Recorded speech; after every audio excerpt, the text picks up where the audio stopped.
NEET தேர்வு இல்லாத மருத்துவத்துறை சார்ந்த படிப்புகளுக்கு Vinayaka mission school of allied health science, Chennai, Pondicherry, Salem. முதல்வர் விஜய் 2 நாள் பயணமாக டெல்லி சென்றார். நேற்று பிரதமர் மோடி மத்திய நிதியமைச்சர் நிர்மலா சீதாராமனை மரியாதை நிமித்தமாக சந்தித்தார். இன்று காங்கிரஸ் தலைவர்கள் சோனியா, ராகுல், கார்கே மற்றும் இடதுசாரி தலைவர்களை சந்திப்பார் என்று எதிர்பார்க்கப்பட்டது. JNUவில் நிறுவப்பட்ட திருவள்ளுவர் சிலையையும் திறந்து வைக்கும் திட்டம் இருந்தது. ஆனால் கடைசி நேரத்தில் இந்த நிகழ்வுகள் எல்லாம் ரத்தானது. இதனால் டெல்லி பயணத்தை பாதியிலேயே முடித்துக் கொண்டு இன்று காலை சென்னை புறப்பட்டார் விஜய்.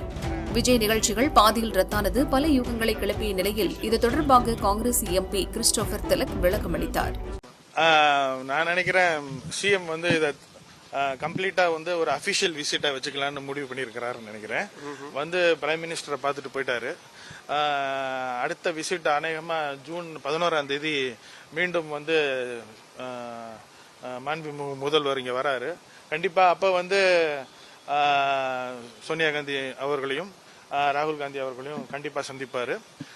ரெண்டாவது இப்ப காங்கிரஸ் கட்சியை பொறுத்த மட்டும் இந்த கர்நாடகா லீடர்ஸ் எல்லாம் இன்னைக்கு வந்திருக்கிறாங்க. ரெண்டாவது 2 நாளா இந்த ஜார்க்கண்டோடைய ராஜ்யசபா சீட்டு இது போன்ற பல முடிவுகளை பத்தின டிஸ்கஷன்ஸ் நடந்துட்டு இருக்கு.